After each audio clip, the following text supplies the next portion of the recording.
Hi, welcome to this video. It's time to put some finish on this base and it's going to be exciting, so hang on to your seats.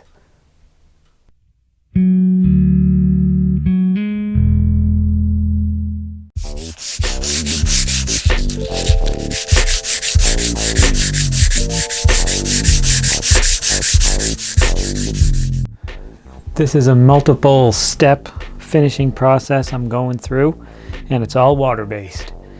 So first of all, this is all sanded to 220 and it's brushed off and dust removed, and my first step here is to apply basically just a damp cloth, and the intention here is to allow any grains that want to stand up to do so.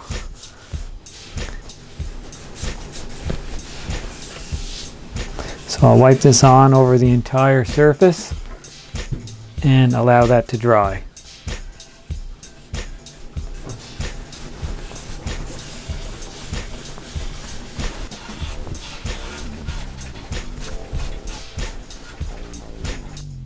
This is dry now and it's quite rough. The grain has come up, so I will sand it with 220 and make it smooth again.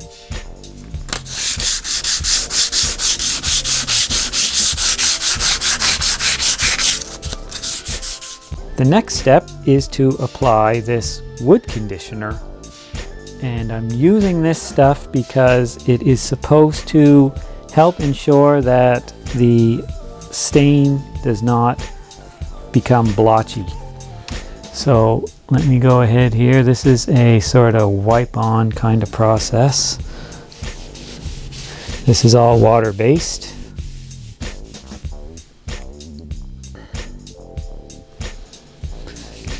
I'm using all water-based everything for this project, just because it's easier to work with, easy to clean up.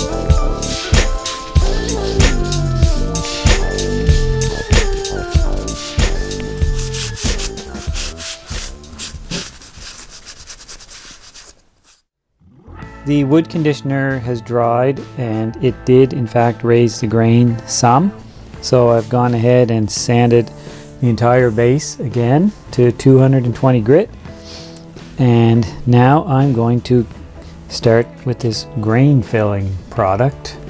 And this grain filler is only to be used on areas of the base with open grain, which is in this case ash, so that's the upper body wing and the lower body wing, and all the rest of the base is made of maple or Indian rosewood, so those areas will not be used or not be treated, and they have been masked off front and back. So I don't really know what I'm doing here, so let's get at it and see how this works out.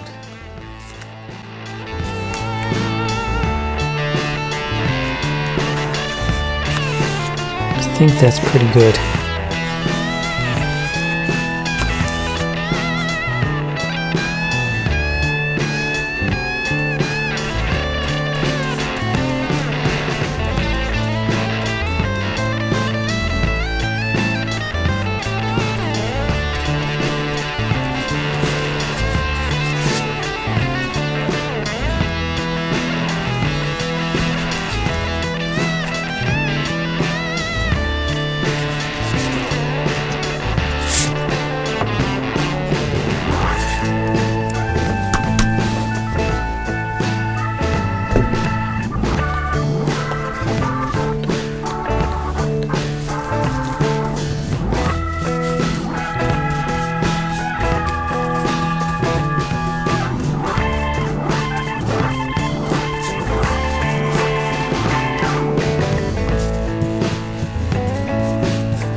I'll squeegee off whatever I can. Some of it's already dry. I'm not going to be able to squeegee that much off, but this will save me some sanding anyway.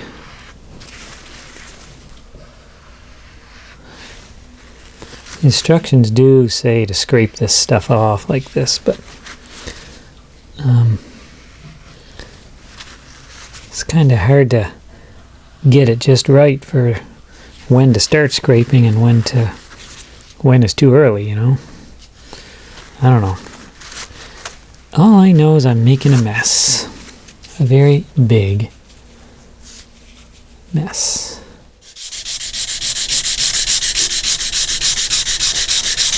Yes, I am sanding again.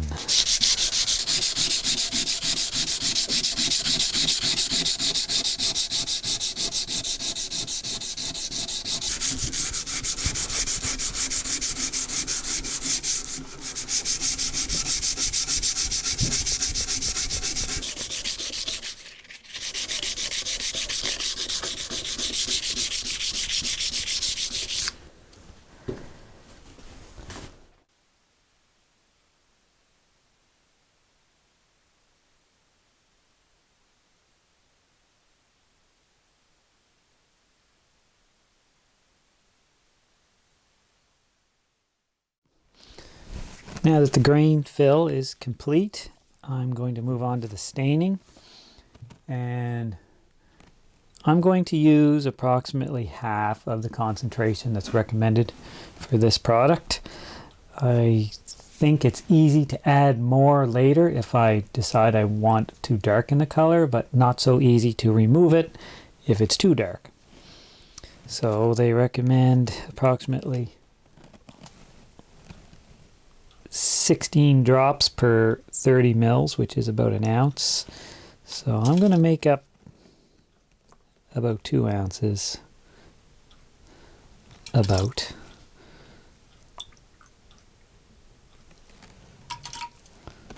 I have no idea how much I'm going to need. I don't think I'm going to need much. I think it's just a small amount. Okay. So for 2 ounces, they would say 32 drops. I'm going with 16 drops. Here goes nothing. And this stuff is potent. Marks up everything.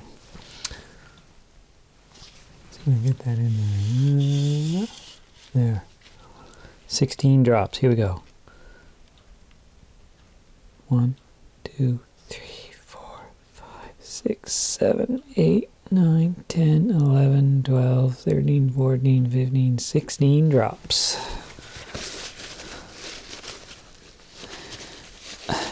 One bottle of this stuff goes a long way, I would say.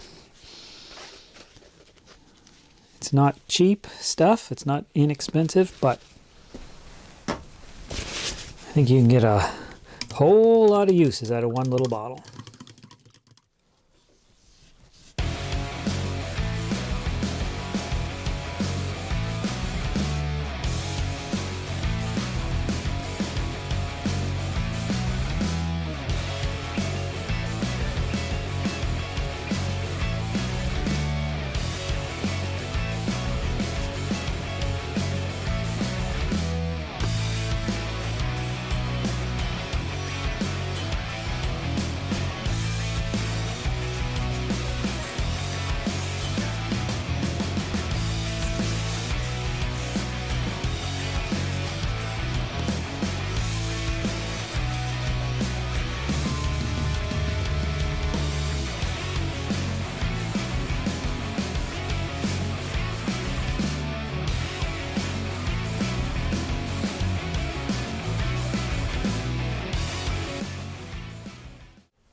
Now there's 2 coats of color applied, and I sanded in between the coats with 600 grit sandpaper just because I thought it needed a tiny little bit of smoothing out.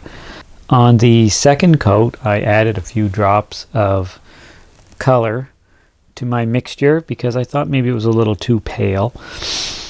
So here I am. I like it. It's a little more yellow than I thought it might be. Here's my test piece. That's my test piece. I'm not sure if you can really see it too well, but this has some oil applied to it, which is coming up next, and it has it's kind of darker and made the grain pop a little more, so we'll see what happens there. Okay, so now we're going to go ahead and put on a few coats of TruOil.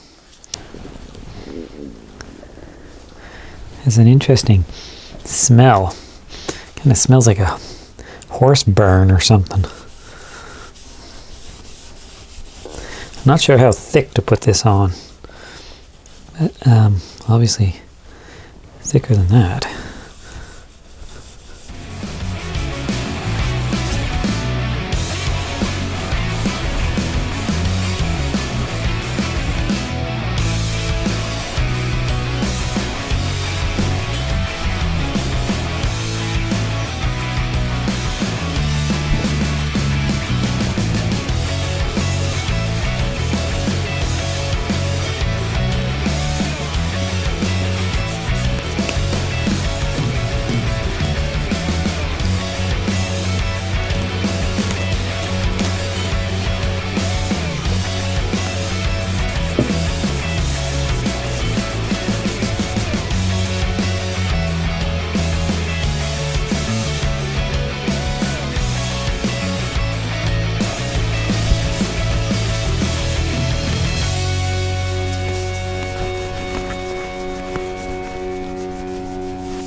Okay, that's it. You can sit back in your seat now. I warned you it was going to be exciting.